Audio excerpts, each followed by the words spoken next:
Eddy Kabeya, estimé confrère, bonjour. Bonjour. Je vous ai vite appelé pour intervenir par rapport à ce sujet d'actualité qui est les putsch manqués au niveau du Palais de la Nation. Vous, en tant qu'analyste, comment est-ce que vous analysez ces faits, l'attaque contre la résidence de l'honorable Vital Kamerhe, mais aussi l'attaque contre les palais de la Nation? Je crois que lorsqu'un individu se retrouve dans une espèce de conspiration pour des faits criminels graves, c'est une affaire politique et une affaire d'État. Cela nécessite à ce que l'État puisse tenir compte d'un certain nombre d'éléments. D'abord, tenir compte de l'appareil sécuritaire, comment il fonctionne, tenir compte également de la manière dont les services de sécurité rendent d'énormes services au pays. Mais ce que nous avons constaté, en fait, nous avons senti les dysfonctionnements de l'appareil judiciaire. Pourquoi?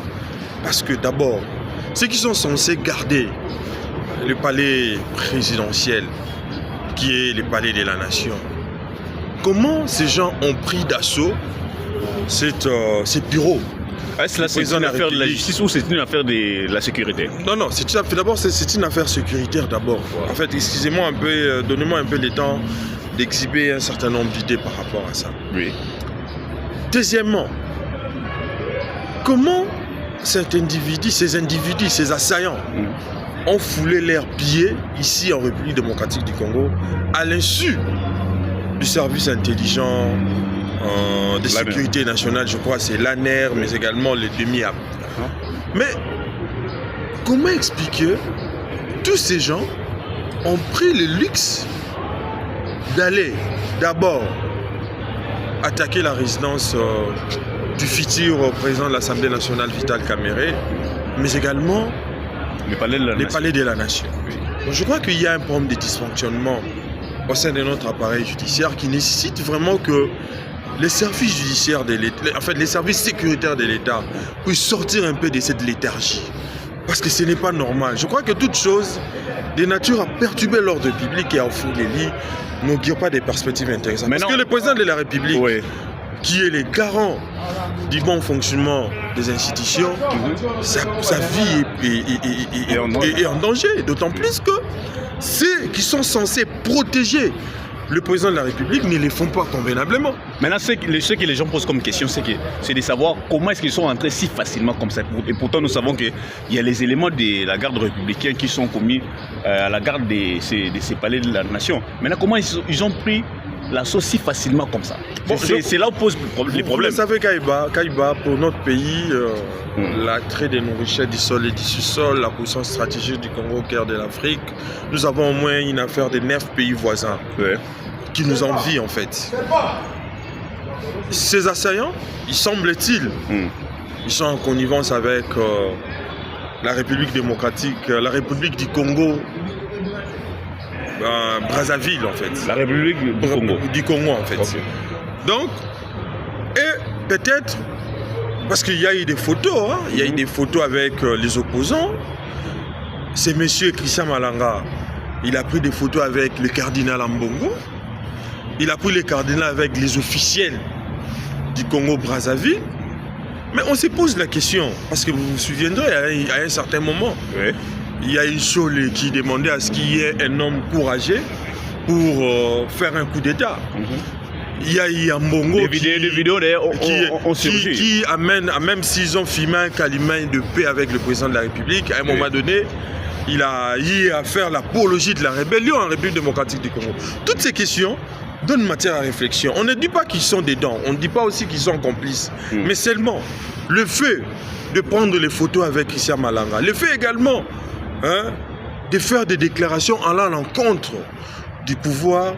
Moi, je crois qu'il y a un goût sur roche, quelque chose qui ne va pas. Mais vous n'avez pas répondu à ma question. Oui. C'est de savoir comment est-ce que les éléments commis à la garde du palais de la Nation ont laissé accès si facilement comme ça à tous ces assaillants. C'est là où les gens n'arrive pas à comprendre. Voilà pourquoi et tant qu'on analyse, voilà pourquoi on voudrait avoir un peu votre analyse qui est plus avancée. Voilà pourquoi je me dis qu'il y a eu dysfonctionnement de l'appareil sécuritaire. Ok. C'est surtout au niveau du palais de la nation. Mais comment expliquer? Moi, nous aussi, on se pose des questions. Oui. Comment expliquer le palais de la nation qui est bien surveillé, bien loti par le militaire?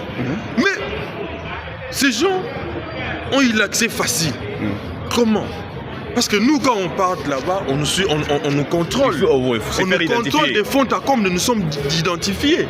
Mais comment ces gens, aux grandes dames de la garde républicaine, aux grandes dames peut-être des militaires des FARDC, parce que il faut pas oublier, à côté il y a là où on juge les militaires, la haute cour militaire, oui. Vous comprenez? Oui. Donc c'est juste en contiguïté avec le palais de la nation. Mais comment expliquer ces assaillants ont eu le courage, ont eu même la facilité. Donc on peut conclure qu'il y a une sorte de faillite. Moi je crois que outre la faillite sécuritaire, moi je crois qu'il y a un sur quelque chose qui ne va pas. Soit il y a une sorte de trahison au sein de la garde républicaine, soit il y a une sorte de trahison au sein de l'armée. En tout cas, on n'arrive pas à comprendre. Mais maintenant, moi je me dis, hier on a perdu Mouzé Kabila. On a perdu les maréchals Mobutu. Aujourd'hui, pareil. Aujourd'hui, on a eu la chance d'avoir un président de la République nationaliste qui a les soucis de mieux faire. Parce que si ça dépendait peut-être de lui et de sa famille, il allait peut-être signer des accords allant dans le sens de privilégier les M23 et puis prendre et respecter les accords que Kabila avait signés autrefois avec les M23 et la guerre allait finir. Oui. Mais lui n'a pas pu supporter ces accords. Il n'a même pas voulu que l'État puisse respecter ces accords. Voilà pourquoi on lui fait la guerre, voilà pourquoi on cherche sa tête. Donc je crois que cela n'est pas bon. Il est temps pour le président de la République d'essayer un peu de sortir de la léthargie, de sortir un peu du profond sommeil, de prendre en bras les corps les choses, de résoudre la situation sécuritaire, mais aussi de répondre aux aspirations profondes du peuple en ce qui concerne également le vécu quotidien de la population, et puis qu'il y ait vraiment une paix sociale qui peut permettre le développement de la République.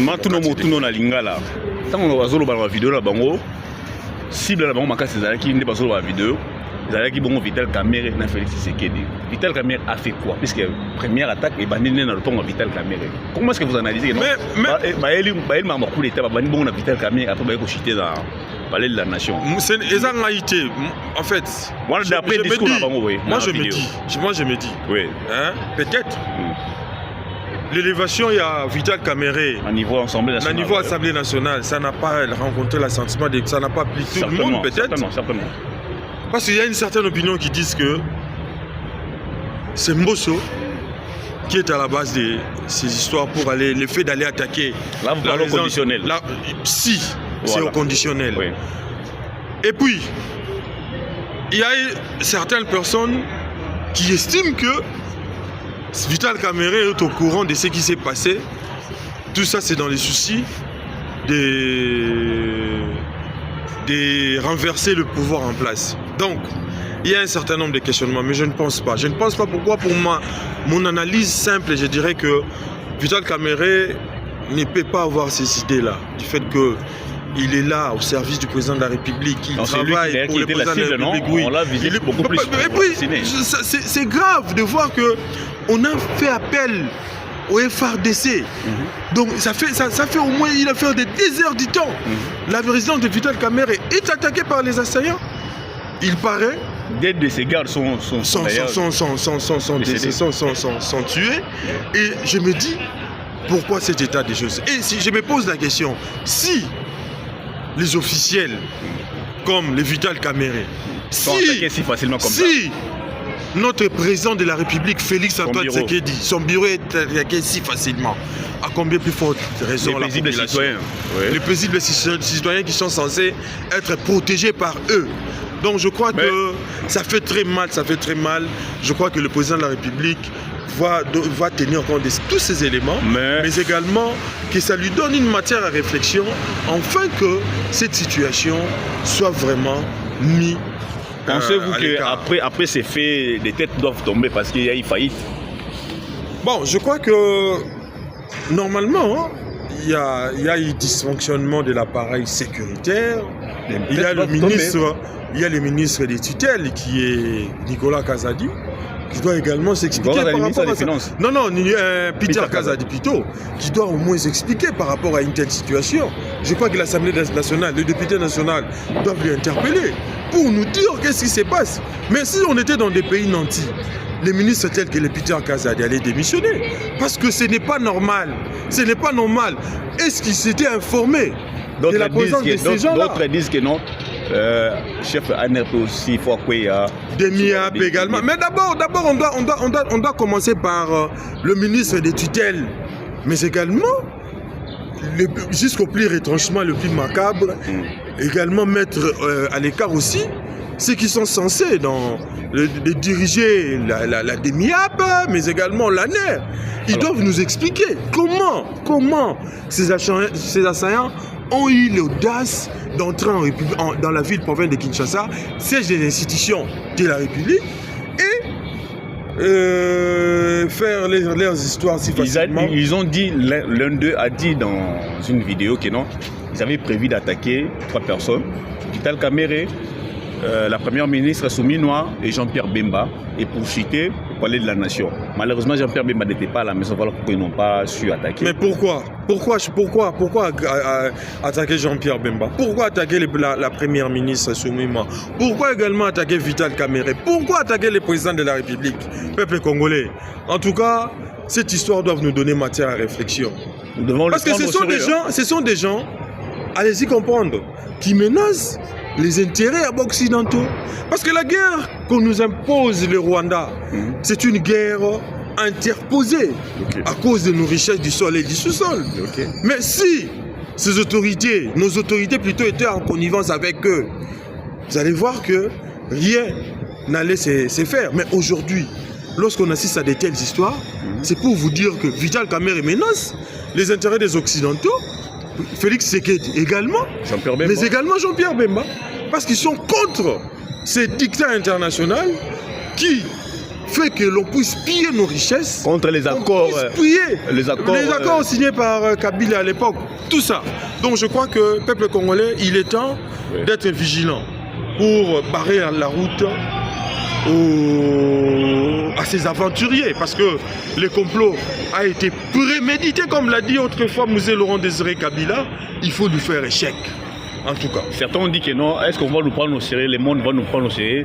Les matins, il y a eu tentative de coup d'État, mais les soirs, il y a eu concert, il y a eu l'afflux des Congolais au niveau du stade. Comment est-ce que vous analysez? Quelle est votre lecture par rapport à ça? Il s'est posé peut-être un problème de déficit communicationnel entre la population et les autorités par rapport à ces histoires-là. Parce que d'abord, vous savez, toute la population n'était pas informée par rapport à ces coups d'État. Et ces putsch manquaient contre le président de la République. Voilà pourquoi ils se sont réveillés avec l'idée d'aller au concert de Moïse Mbie. Arrivé là-bas, il semblerait il y a une contradiction entre le ministre de l'Intérieur et le gouverneur de la ville de Kinshasa, parce que le ministre de l'Intérieur avait voulu, il a décidé que les concerts soient annulés. Mais malheureusement, le ministre de l'Intérieur a voulu qu'il y ait concert.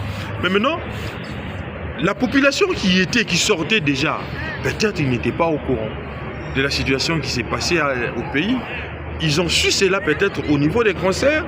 Et puis, les autorités ont constaté que déjà, au moment où ils interdisaient les concerts, la population ont déjà envahi le stade des martyrs pour aller occuper. Alors, après avoir vécu tout ça, président sacré, ils ont bloqué ils ont pris les pays en otage. Surtout Bango, il faut rappeler à Bango. Les pays en otage par rapport à ces faits, par rapport à moi, non, je crois que la situation sécuritaire, la situation sociale, tous ces problèmes se déroulaient dans Mboka, c'est le cheval de bataille du président de la République. Il a su démontrer ça à plusieurs reprises. Il a eu à fournir des efforts pour que d'abord la sécurité à l'est du pays soit restaurée. C'est que les Gaza, les Gelek, détruire Mboka. Hier, Alingaki, restauration, sur bien que ça prend du temps aux autres disent. Voilà pourquoi il a prôné la consolidation des acquis de la démocratie. Oh, il y a ça là qui à l'époque, il y a moi continuer en les. Et puis, son souci aussi, c'est résoudre la situation sociale de la population. Mais vous voyez, le Congo est vaste. Vous voyez, il y a un complot ourdi de toutes pièces contre la République démocratique du Congo. Vous voyez, il y a beaucoup de choses. Moi, je pense, à mon humble avis, que situation Oyo, il faut interpeller Tata Mokonzi. Dans la mesure où, à Téléma, à Fungola Misu. Parce que l'ennemi, Azakaka, Libandate, avec ce qui s'est passé, l'ennemi, on dirait un entourage à chef de l'État. L'ennemi, c'est un voisin à chef de l'État. L'ennemi, c'est à côté. Toutes ces choses. L'ennemi, dans la population. Dans la population, toutes ces choses, il faut y réfléchir au président de la République. Renforcer la sécurité du président de la République. Parce que c'est notre président. Oui, on parce que le président Zate, vous voyez, comme vous allez au monde, comment est-ce que le pays va tomber dans les chaos. Nous devons protéger d'abord notre président de la République. La priorité des priorités. La priorité des priorités, c'est lui. Oui. Parce que c'est lui qui se démène partout. Il fait des courses ça et là pour chercher la solution aux problèmes des Congolais. Et si vous voyez un président de la République à chaque fois attaqué comme ça, c'est parce que quelque part, à les intérêts occidentaux. Voilà pourquoi. Parce que à tout moment, la population doit d'abord être vigilant, mais également nous devons renforcer les services sécuritaires et nous devons aussi faire tout pour mettre fin à la situation de l'insécurité, mais également à la situation sociale. Merci beaucoup Odi Kabeya, merci d'avoir répondu à quelques de nos questions. Moi je dirais simplement au chef de l'État, vous êtes la priorité des priorités des Congolais. De la même manière, vous êtes la priorité des priorités des Congolais. Les Congolais aussi sont votre priorité. Nous estimons bon que tous ces événements vont essayer un petit peu de vous pousser encore à renforcer de plus en plus votre sécurité parce que nous avons besoin de vous. Vous êtes les bergers. Si les bergers n'est pas là, ça sera la pagaille.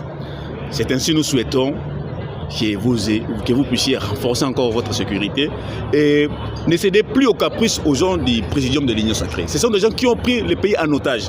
Ils veulent imprimer une sorte d'oligarchie et imposer cette oligarchie au niveau du pays.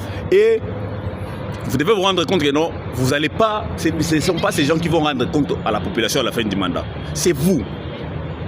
Voilà pourquoi je vous dis, Tata Mokonzi Ekolo, Zoma Kamana Maboko, Botola Bango pouvoir, moi pour ce pouvoir, au PSK Bango, Wana Botola Bango Mbango, puisque les institutions aussi, et les à en place. Et puis, moi je pense que c'est Pouch Manqué doit nous rappeler, doit nous interpeller pour qu'on renforce un peu la sécurité, pour qu'on voit qu'on essaie un peu de rectifier les tirs. Parce que avoir accès si facilement à la Palais de la Nation, ça témoigne beaucoup, ça dit beaucoup. Oui. Avoir si facilement accès comme ça, ça doit nous rappeler. C'est ainsi moi je souhaite que Tata Mokonzi Ekolo renforce la sécurité et puis tout le président Maïo sacrément pouvoir confiance au PSK Bango. Nous avons besoin de voir les institutions être en place et puis rectifier les tirs par rapport à Matalis. Service en renseignement, sécurité, des MIEP, etc. Parce que nous avons besoin de voir que notre sécurité soit assurée. Tata Mokonzi Ekolo, le bureau n'est pas attaqué bon. Et donc, si vous êtes citoyen, vous êtes tout le monde, vous êtes la garde, vous êtes la moutonne, vous êtes wapi. Zamba Batela, Tata Mokonzi Ekolo, nous souhaitons que après ce soit moule belé, en général, assurer encore sécurité, assurer la sécurité à collaborateurs, à la population, assurer sécurité également à l'hôpital Caméré. Vous allez beaucoup victimes, malgré que vous allez communiquer à soutenir le chef de l'État. Après ça, un collègue, député, collègue, membre de la présidence, Vital Caméré, ça dit beaucoup aussi. Mais, Zamba Bate Tata Mokonzi Ekolo abattre la peine de Vital Caméré, abattre le peuple congolais. Et nous allons revenir avec d'autres analyses très prochainement. Merci beaucoup. Merci.